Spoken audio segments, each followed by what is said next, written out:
The Rainmaker Multiplier On-Demand series is brought to you by Clarity to Prosperity, a financial training, coaching, and IP development organization led by financial advisors, coaches, and business leaders committed to taking a holistic approach to advising. To learn more about our organization and upcoming training opportunities for financial professionals, visit claritytoprosperity.com.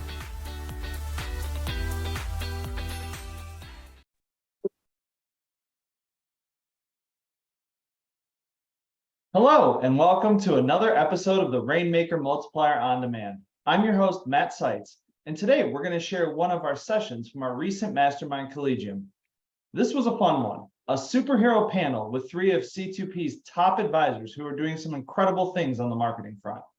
You'll hear from Greg Hammer, Glen Pier, and Gary Pelfrey as they share some of the marketing strategies and tactics that have moved the needle at their practice. As you're listening, please take note of how important having an integrated marketing and sales process is to the success at each practice. And please reach out to us at C2P if you'd like to discuss doing the same at your business. Enjoy.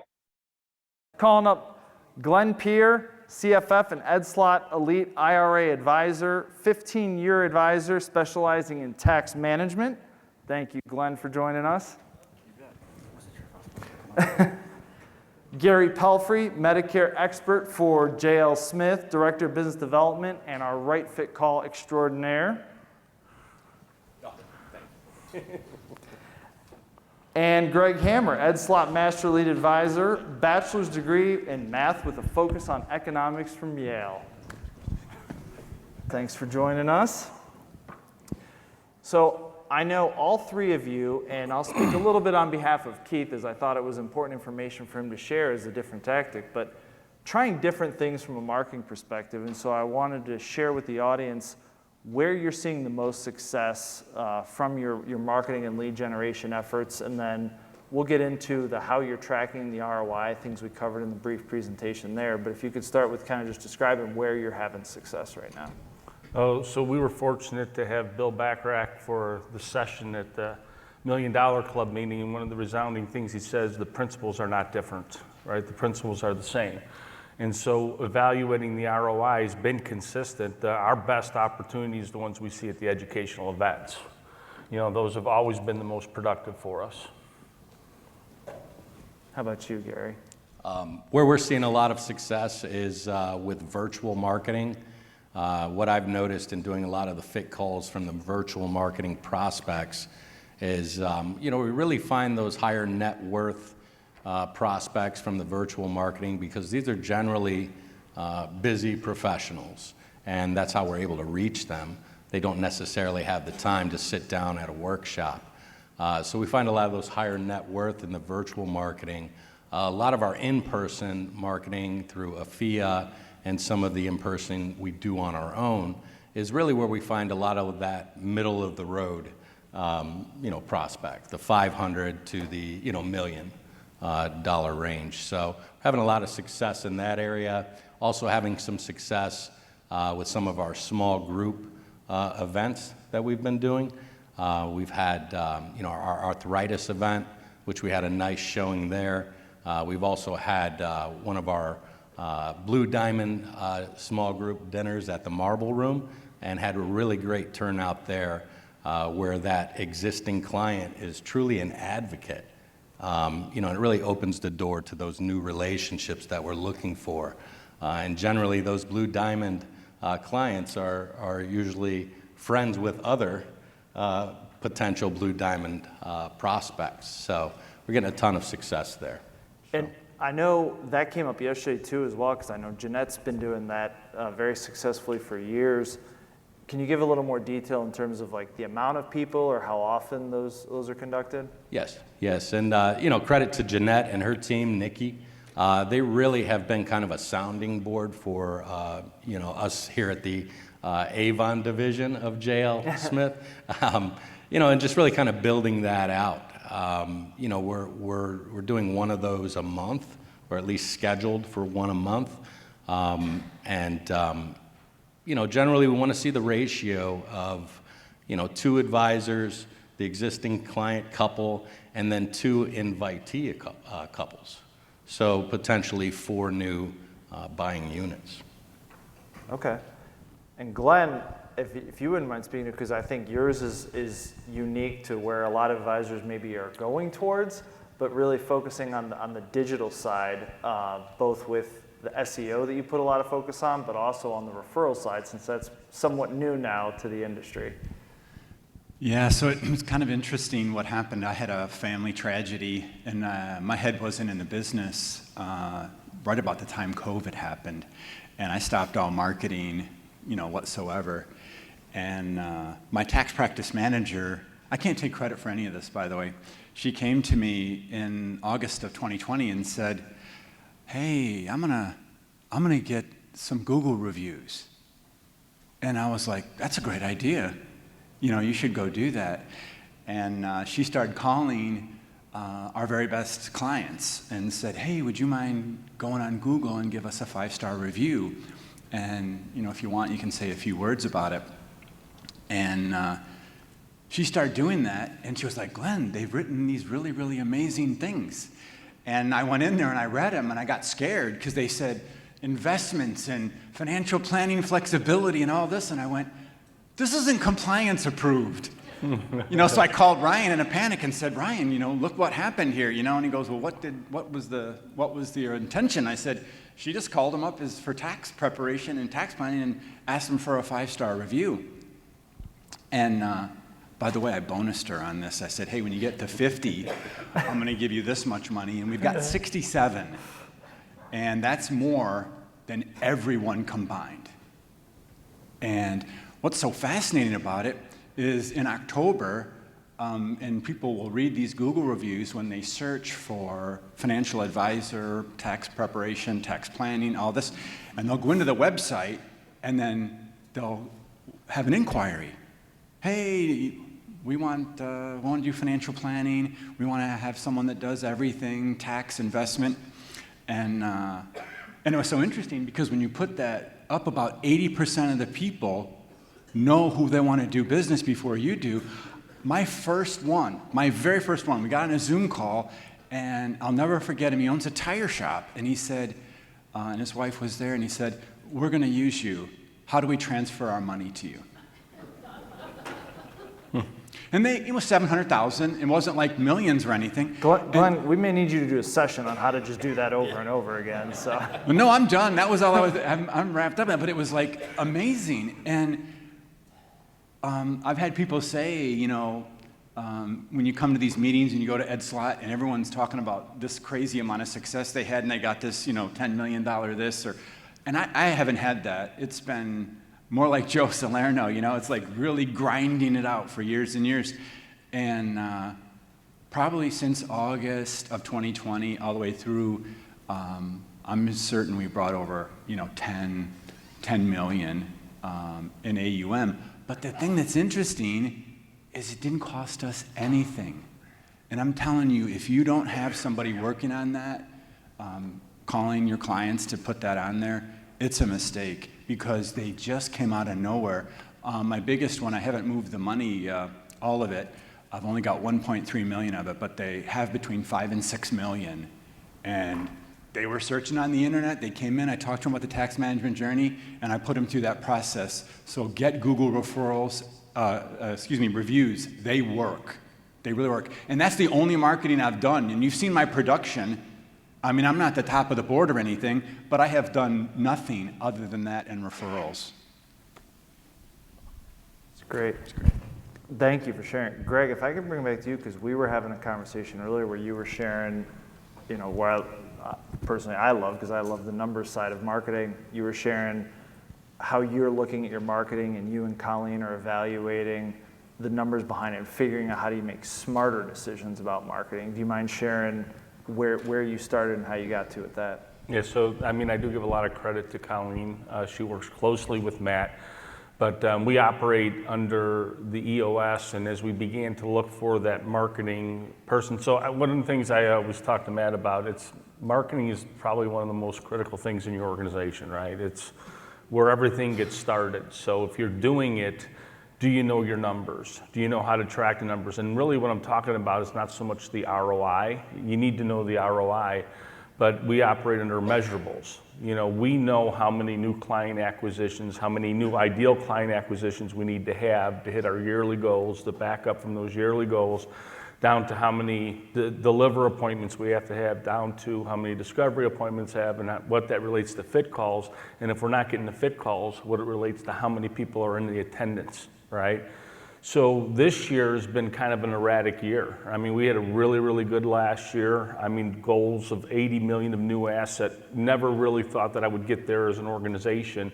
I think our goals were like 76 million. We hit 80. And all these numbers, these measurables, were consistent, spot on with what we learned through the operational system. This year in the first quarter, we weren't hitting the number of fit calls that we need. So while production was good in the beginning of the year, we identified that there was an issue, that there was a problem. And we started looking at different things. We actually went outside of our normal areas and generated some new activity. And we end up at the end of the quarter hitting our goal for the quarter because we were able to make that adjustment before it was a bigger problem. And even in this quarter, what we've identified, we're behind again on goals. It's like, okay, where's the problem? It's that same problem. And so we're looking to address it before it becomes a problem that can't be resolved.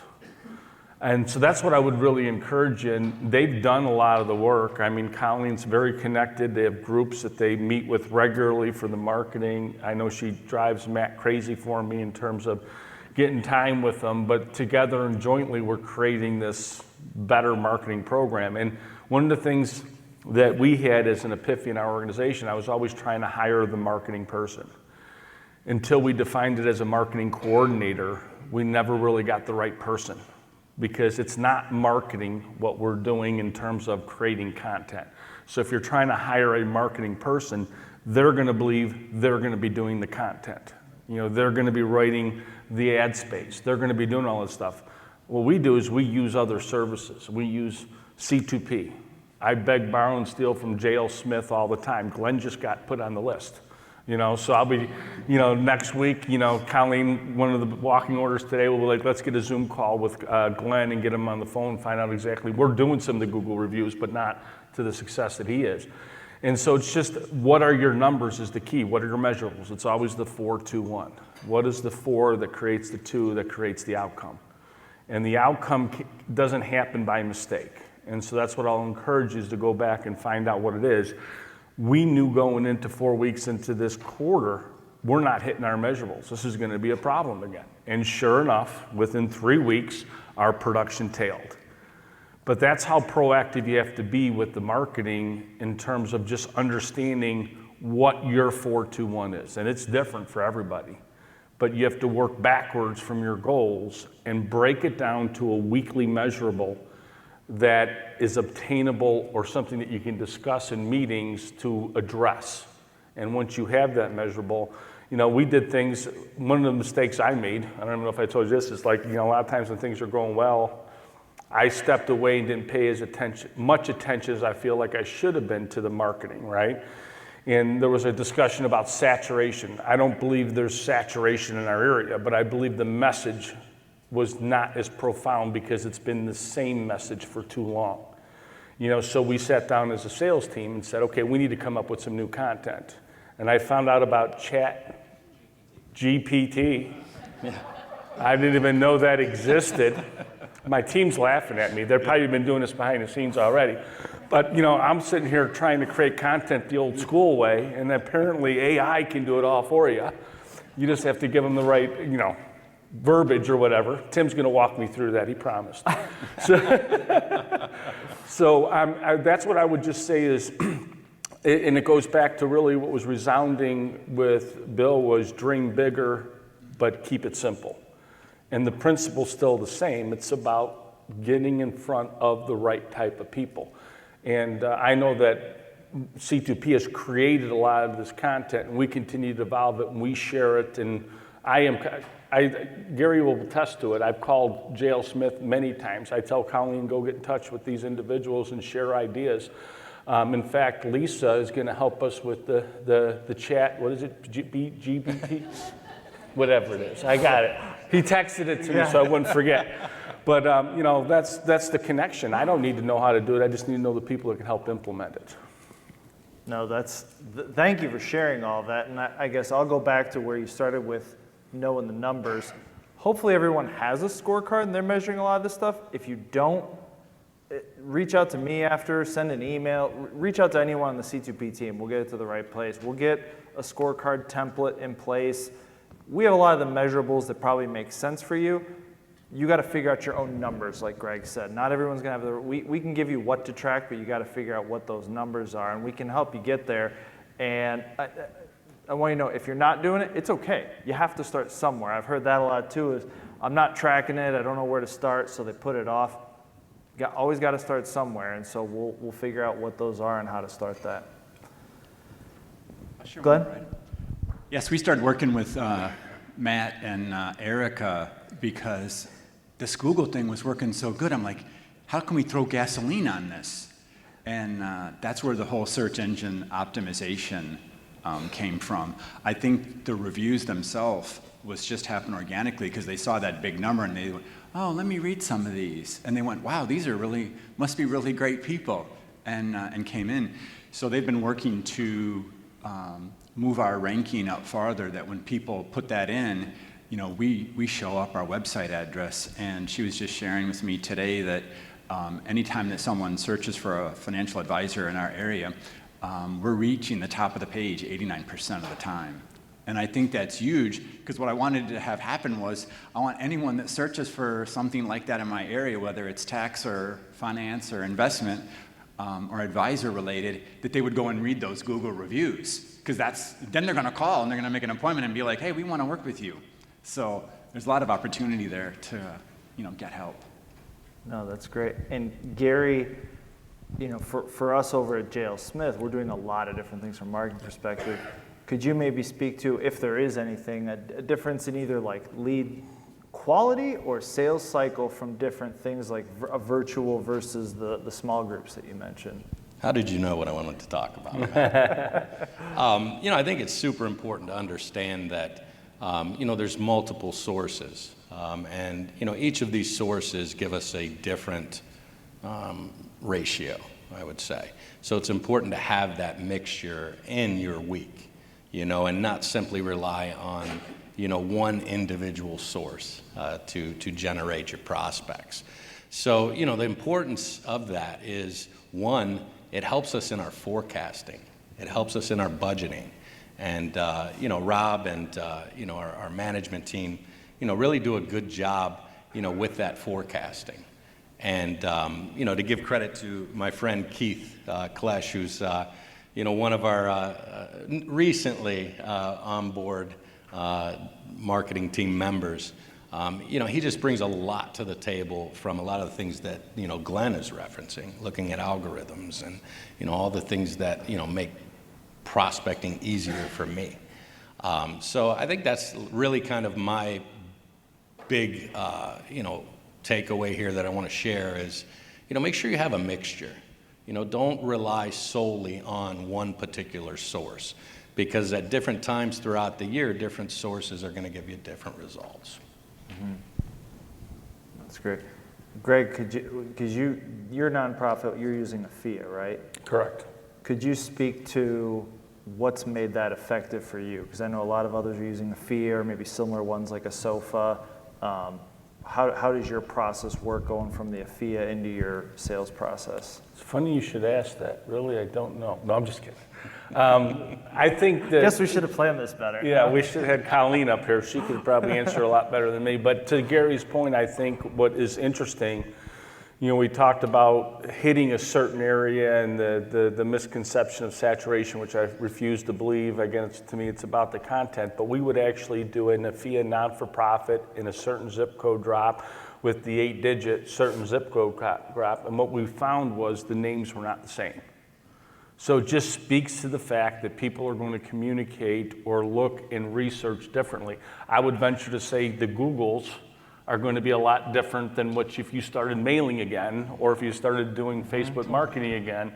I think you're just going to reach the different crowds. People are going to grab that information differently. I'm like a relic, you guys. I've never been on a social media site in my life, right? I've never been on Facebook. My wife gives me enough information from it. I have challenges with how to digitally transfer money, so my wife does it for me. It's crazy. So I mean, if you're trying to get me with Facebook and Google reviews as a client, you're never going to touch me, is my point. I'm terrible at emails, right? So we're trying to break some things into texting, and it's all about these different things. And I would encourage you to just borrow it from us, borrow it from everybody that's on the stage and willing to share. But I think that's really the point that Gary's driving is you're going to get different results, different people that you're going to touch by doing different things. I was going to say, you must not know that Twitter account Colleen started of things Greg says. She can be saying very, very bad things about me, and it is going to be a secret for the rest of my life. I just have no desire, right, to get into the digital world of it. People laugh at me in my office because I still carry cash. In my mind, cash is king until they take it away from me, which I think they're going to at some point. But it's about how you're going to reach these different people, and everybody's going to be different. If we went across this room today and said, what's your preferential way of communication, we're going to have different answers across the board. It's no different in marketing. So it was very, very profound for us that the AFIA, the nice thing about the AFIA is it's a very cost-effective mailing because otherwise postage is ridiculous. So when you're doing a non-for-profit, they have the discounted postage cost to it. Mm-hmm. And then, of course, the 8-digit is all that Facebook realm. And, I was talking about doing, what do they call those little videos? Bomb? No. What is it? No, it's like the kids make these things. TikTok. I scared the hell out of my daughter and said, Daddy's going to start doing TikToks, for office. And she's like, Dad, I really don't think that's a good idea.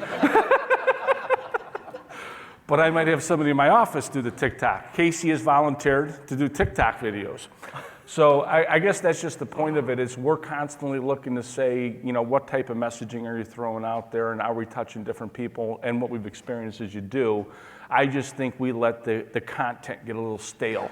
It's the same taxes and retirement. Now, we're not changing what the content of the presentation is or the value of our proposition. We're just going to relabel it.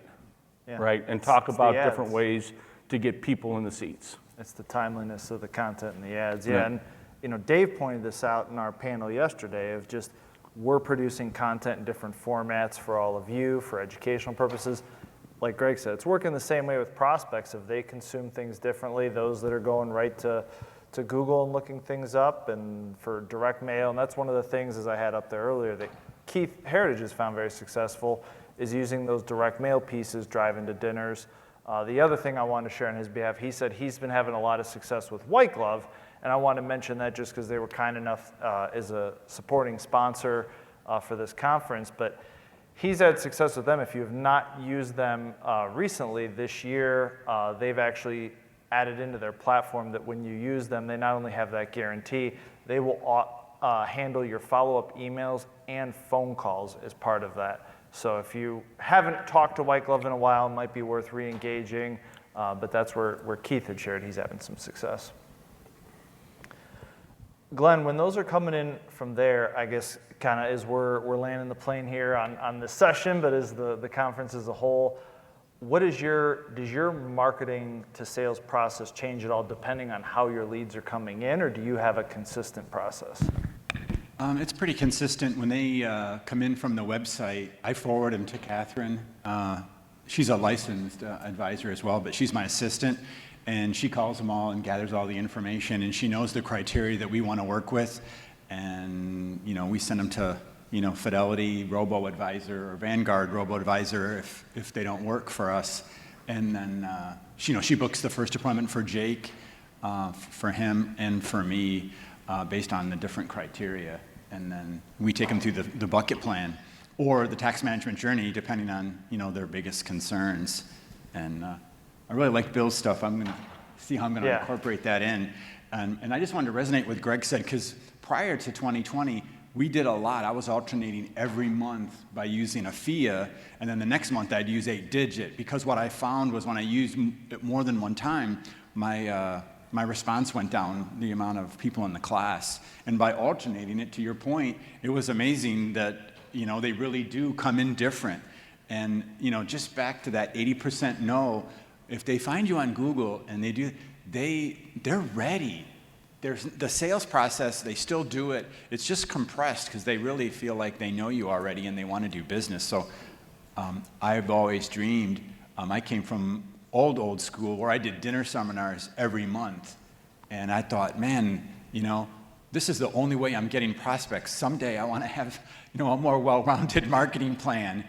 And now to get them from my tax practice organically, and then Google and continue, we're starting back up with AFIA again and other ways. It's just exciting because it's like you're not relying on any one source, for marketing. So it just gives you a lot more confidence that, you're going to be able to track your marketing and be successful. No, thank you for sharing. And for those, I know I've talked to many of you, especially over the last couple of days on the marketing side and where to get started. You're hearing now why our marketing team starts a lot with the website and the social media. Because whatever you're doing, whether you're spending money or not out there, people are going to go check you out on your website and these days social media before they're reaching out to you. So we want to make sure we nail those down and take advantage of all the free marketing before we're going out and spending the ad dollars. Well, and to that point, just real quick on taxes, I watch the Google numbers because they send you that report every month, not the real complicated one. I don't know how to deal with any of that. Erica was showing that to me. I'm just talking about where they send you that email and said how many people went to your website, and then they compare it to last month and then last year. And in tax season, man, there's a gigantic spike. And that's a real opportunity because it changes your SEO because so many people are going to your website to collect information, to collect forms, and to your point, to check you out. Yeah. One other thing I'd like to add too, and thank you, Joe, for reminding me of how there's different ways to use your current client base. Is do you have a process around asking for, or what we like to phrase it, telling your clients how to refer to you?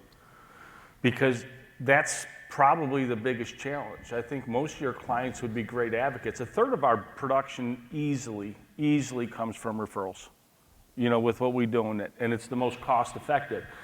And constantly I'm grinding my sales team back there will, tell you, I'm always talking to them about how are we running these reviews. And we use a sounding board principle where, you're going through the review, you're very excited to help them, love what I do in this business.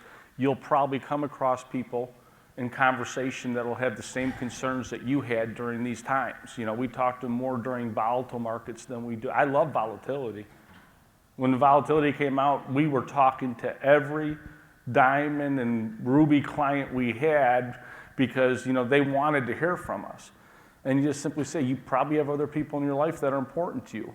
If they're having these same challenges, get permission to have you give me their number. I'll have my assistant call them.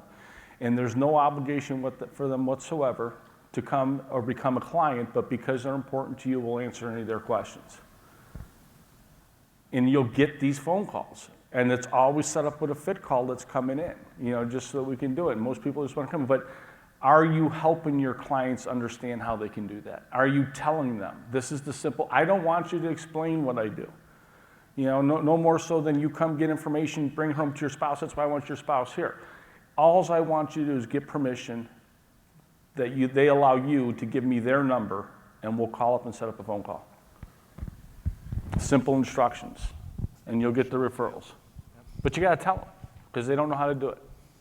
I mean, that's a great point, Greg. It's one of the things that I focus on most when, we're reaching our COIs and our advocates, is really to help them understand who we help best.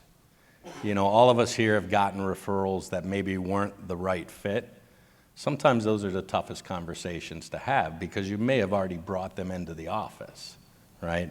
But if we can condition our COIs, our advocates to understand, what our bullseye is, what our ideal client looks like, that really makes life much easier on your prospector on those calls. But that's the big picture. That's the long play that we work on. I want to add one more thing. We do some of the small group marketing by using our local minor league baseball team, the Lake Erie Crushers. And the marketing team's done a good job of, posting those availabilities of those tickets on our website, where they can go in and just kind of choose games that they want to go to. But what it also does is it takes them to our website, right? And there's a ton of education there. We get a ton of bookings just from folks visiting the website. So however we can get them there, really kind of starts that opportunity, to reach out to them. Great. Well, we're closing up. Glenn, we'll start with you and work our way down. Any last minute tip or piece of advice to share? Not really. Just get out there and market, find out what works for you and put a plan in place and then get help. And it's so great because the intellectual property in this room, it's like, it's all here. And if we're all working together and sharing, this is going to be great success for all of us as we continue to grow. Gary? What I can say is, find a few things out there that you're comfortable with, that you really, work well in, whatever that source is, but don't be afraid to try new things. Because sometimes those new things can really, bring you, dividends. And, sometimes the cost is much less. So don't be afraid to try new things, but also find some of those things that, you do well in. Yeah, and then I would just say, connect with the resources here at C2P. Everybody's willing to share. I don't know exactly what that group is, Matt, but don't you guys meet once a month? Yeah, marketing roundtable, and I gotta give Greg credit for helping us get that started. Greg and Colleen, so thank you both for helping get that group started. But we've got about, I think, 18 people now in that group that we meet once a month and just kind of collaborate, brainstorm, and talk through different marketing and sales challenges. Yeah, so I would encourage you to plug your marketing person into that, and because if you're trying things, I want to try a lot of things, but a lot of times I've been talked out of things. I'll talk to him, I'm like, wow, didn't realize that, and then go on to the next idea. So you don't have to do everything trial and error is my point. Mm-hmm. Talk to people, get comfortable with what you think is a good approach, and then understand what you need to do to make it execute very well. Great. Well, thanks all three of you and your teams for all the support and getting ready for today, and thanks for being on our panel. The Rainmaker Multiplier On-Demand series is brought to you by Clarity to Prosperity, a financial training, coaching, and IP development organization led by financial advisors, coaches, and business leaders committed to taking a holistic approach to advising. To learn more about our organization and upcoming training opportunities for financial professionals, visit claritytoprosperity.com. At the time of delivery and any subsequent publishing, information was deemed reliable but is subject to change by the time of viewing. The contents of this piece include the opinions and projections of C2P Enterprises, are subject to change, and are for informational purposes only. The information provided in this presentation is not intended to be individual investment, tax, or legal advice.